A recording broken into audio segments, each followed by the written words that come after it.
everyone, Niev here, and I am doing a new thing. I am going to be doing kind of a deep dive into one deck, and I'm going to be doing the Pacific Northwest Tarot. Before I get started, I just want to say that I did set up a new camera angle. Hopefully this is better than what I've been having. It's a little bit more awkward for me because it's kind of right in my way, but how I was doing it before, I had it up over top, so I couldn't see the camera. I couldn't see if things were in focus, which was especially frustrating when I was doing the walkthrough of the Pacific Northwest Tarot, because I didn't realize that it was so blurry. So I had to go through and edit it and kind of refilm a less blurry version to put over top. It was frustrating. Anyway, you can watch that video. I'll link it up in the cards. But yeah, so this is a bit more of an awkward angle for me, but hopefully it's a better angle for you, the viewers. All right, so I have done this particular thing before, just off camera, and I did this with the Crow Tarot. And in fact, the background I have here is what I used for my new moon ritual, which was last night. And I used my Crow Tarot with that, so that's why it's all these crows. So it doesn't match the Pacific Northwest Tarot, but that's okay. Anyway, so... and I also want to mention that I am still in my art studio right now instead of my ritual room. We have a lot of construction and renovation kind of stuff going on, and my ritual room is sort of blocked from me right now. Anyway, so I did this very same thing with the Crow Tarot. And I really loved this. It was something I sort of came up with, not completely by myself, because some of the stuff I kind of got from other channels. What I'm doing today, the separating into three piles, love, like, and meh piles, that was something, an idea that I think I got from Danny Mystic, but I'm not 100% sure. Because a lot of the stuff I just kind of got from a lot of different tarot YouTubers, or just from the web somewhere, and just kind of compiled it into one thing. All right, so and I have a sort of brain dump of my Dark Moon Get to Know You deck, or deep dive, whatever you want to call it. Yeah, and so day one is I started on the day of the new moon, and day one is just meeting the tarot deck, flip through the deck in order, make note of any cards that stand out, shuffle the cards thoroughly throughout the day. So, and that I did that yesterday. Today we are doing day two, which is flip through the deck out of order, separate into three piles, love, like, and meh, narrow down the love pile to my favorite card, narrow down the meh pile to my least favorite card, analyze each card intuitively, and record what I love, hate about each one. If there is a guidebook, read what it has to say about the cards and record my feelings. Shuffle the deck throughout the day. So we are doing that today, and day three is just reorder the deck back to starting positions, slowly flip through the deck, taking time to examine each card, shuffle a few times, flip through the deck again, this time more quickly, shuffle the deck throughout the day. So days 1 and 3 I'm not going to record because, you know, it's just going through the deck, but day 2 is what I'm going to record now. All right, so let's get that started.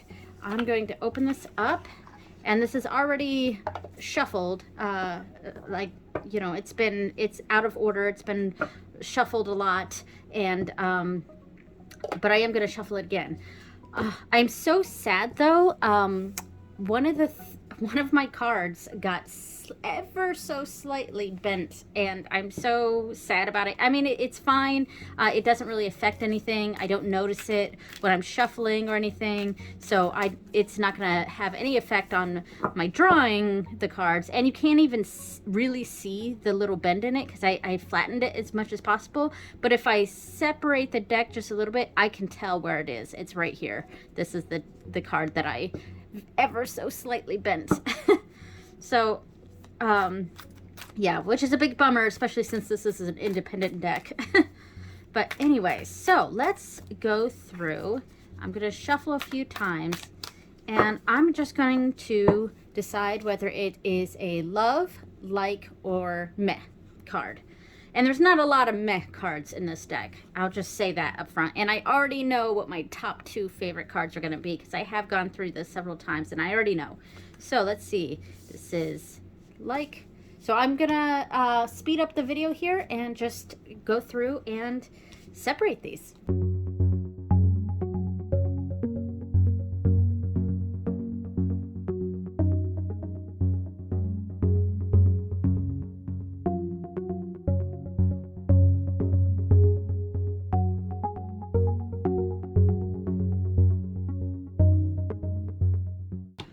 Alright, so I have separated these into love, like, and meh. So I'm going to put the like pile away, and the meh pile, you know, because I still like all these cards, there's really no card I actively dislike in this deck. And I think the cards that I picked for the meh pile were just cards that I just want to understand more because of the imagery. And I guess if I had to pick like the ugliest card, I guess it would be the strength card because of the salmon. And, you know, salmon isn't exactly the most attractive animal, but I still really like it. So, and strength is one of my favorite major arcana cards. So, you know, I really don't mind it.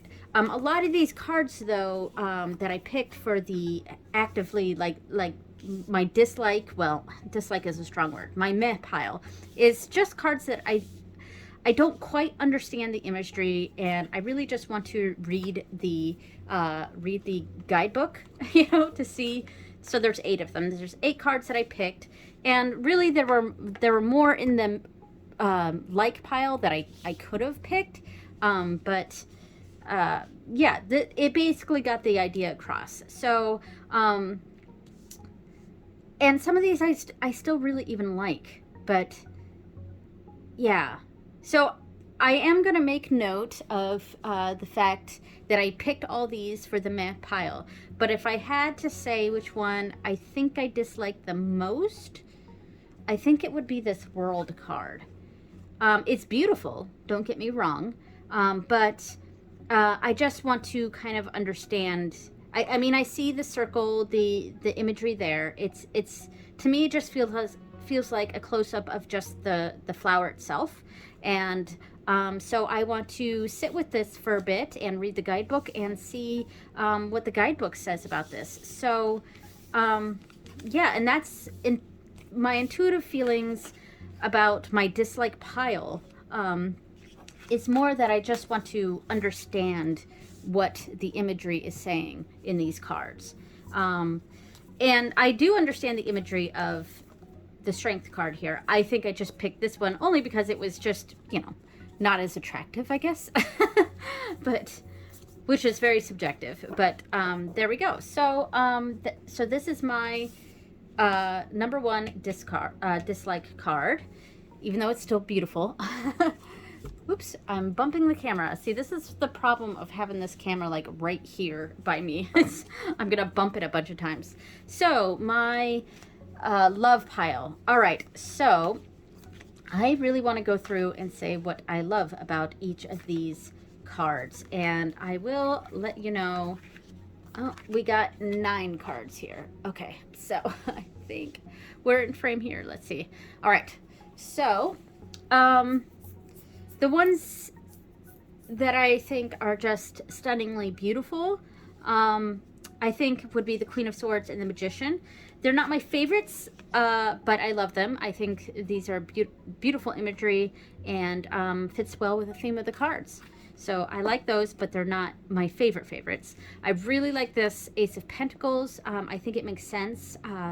Sunflowers are beaming with opportunity, and we have all these seeds just bursting out, but it is a quick opportunity because sunflowers have a short lifespan.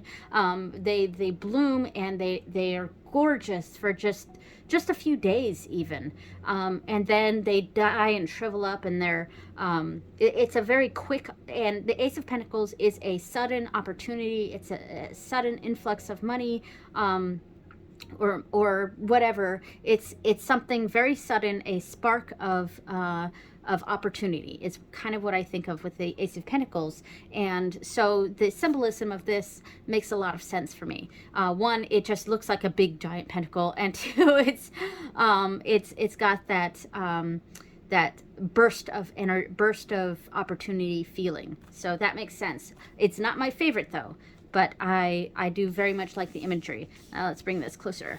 Now these two cards, I picked these two. I mean, this one's not the most attractive card in the deck, the Two of Swords. It's definitely not the most attractive, but I really liked the symbolism of this.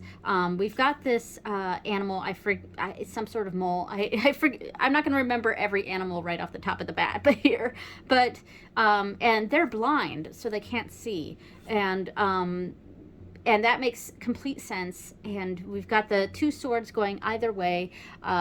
So I just really, the imagery of this one and the meaning of the card was just painfully clear on this card, and that's why I really, really like this card. Not one of my favorites, though.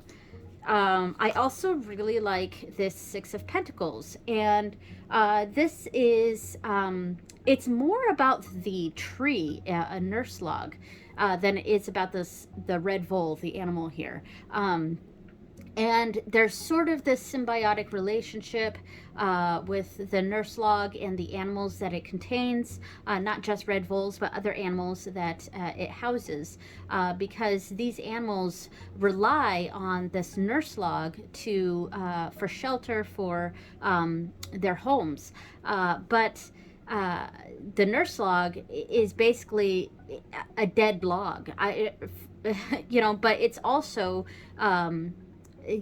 decomposing, and its decomposition is making way for new trees to grow. And I like that with the symbolism of the Six of Pentacles, because I see the Six of Pentacles as a nurturing, sharing, giving energy, but there's also like this symbiosis with it. It's giving, but there's something that it's also taking. It's symbiotic, and that's what I like about this. Not my favorite, but I still really like it. These are my 4 favorite cards in this deck.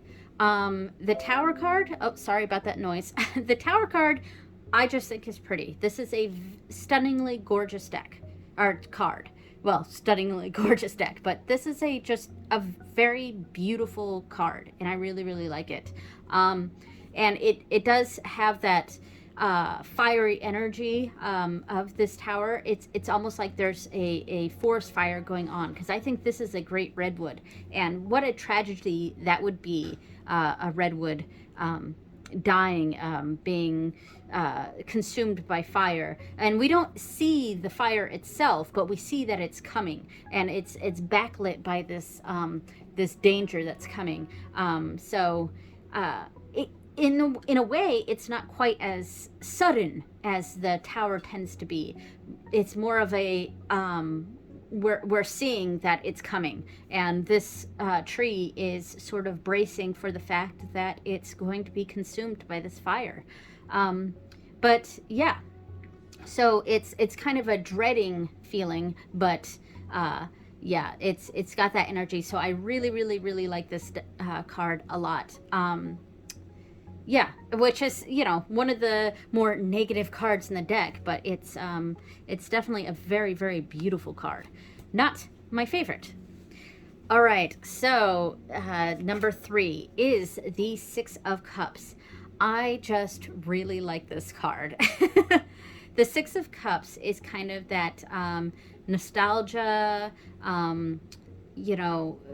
parenty kind of card. It's thinking back to your childhood. It's looking to those in your life that have kind of that parental energy for you. Yeah, and here we have 3 little baby octopi with a bunch of eggs here waiting to be hatched. So there's more baby octopi coming. And then we have the big tentacle of the mama right in behind. And I just thought this was such a clever way to depict this card. And I just, and who doesn't love an octopus? You know? So I really, really resonated with this card. I thought it was clever and beautiful, and yeah, I really like it. So it definitely gets my number 3 spot. All right, so now we're in their final 2 cards. And what I have to say about both of these cards is what I really liked about these had a little bit less to do with the symbolism and had to do with, quite frankly, the aesthetic. These 2 are just, in my opinion, the 2 most beautiful cards in this deck. And each time I had flipped through this deck and gone through each card, every time these 2 cards showed up, it was just an internal like, wow, these are so pretty, you know? And I really like the you know, majestic nature of, well, both cards. The King of Pentacles, I would say, gives me that majestic king vibe, you know, just that. I don't know how to put it into words, but I really, really like the King of Pentacles in this deck. The Pentacles is my favorite minor arcana suit, but yes, I very much like this fatherly feeling that I'm getting from this King of Pentacles, and I think this stag perfectly exemplifies what the King of Pentacles is about. My favorite card is the Sun.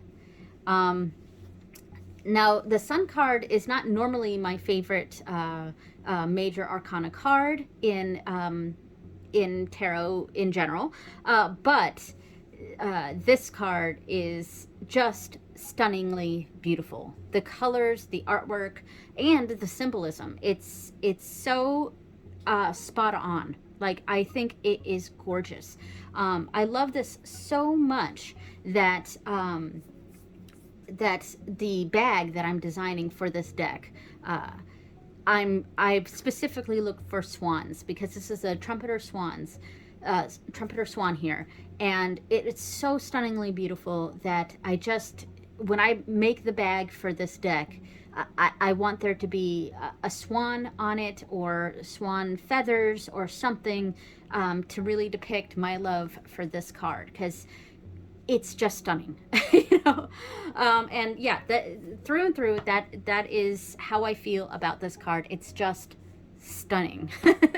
All right, so we've got my favorite and my least favorite, and I feel bad even saying that this is my least favorite card, because you know, like I said, I still really, really like every card in this deck. Every card is beautiful. So let's look at the guidebook for the world here, and see what this says. So the world, and it's just a rose. It's a simple rose. And maybe that is even adding to it, adding to my, like, meh nature with this card.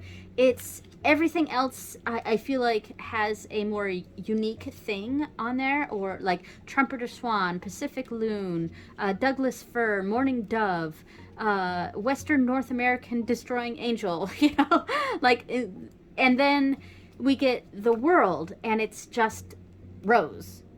So it's just a rose, which there's nothing wrong with that. There, you know, and a rose is complicated. A rose is beautiful. There's so much symbolism to roses, so there's really no problem with that. It's just, I guess, for me, it might be the most boring, I guess, boring depiction of a card, and it's, here we have the world, the final card in the major arcana, and it's just a rose. So I guess that's It's not even a beef. It's not a gripe. It's nothing like that. It's just, I guess, I find this card a little boring. So, this says wholeness, harmony, enlightenment, fulfillment, unity, the universe, culmination, completion, achievement. An immeasurable duration of dormancy, then a seed germinates. The seedling grows. It breaks the ground. Roots push deep, osmosing nutrients to nourish the plant. Energy gravitates into a bud. Color appears at last. Everything has led to this moment. The rose blossoms. It radiates with life. Folds within folds. Worlds within worlds unfurl. Inside is an infinity, but just one of many. More flowers open. They self-pollinate, each one containing a full universe of genetic material. They bloom outward, expanding, shifting red. Then each blossoming world collapses. Red giant each red giant sheds its outer layers and condenses down to its core, a rose hip. Inside are seeds dormant.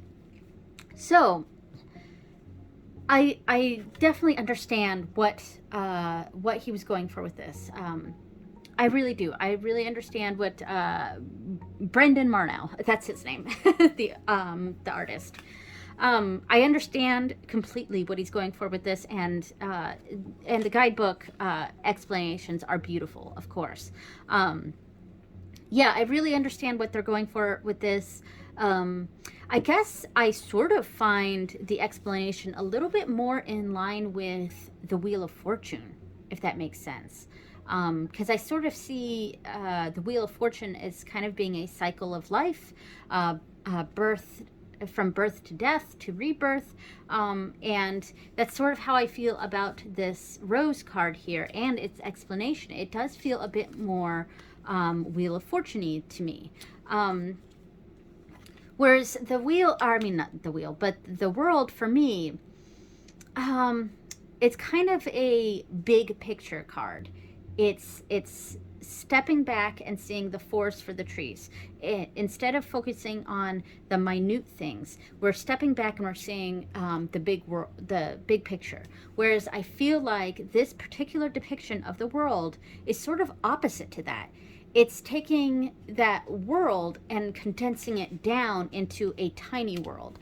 So we're getting, it's that big picture, except it's the big picture from the perspective of like a seed or maybe a bug, something like that.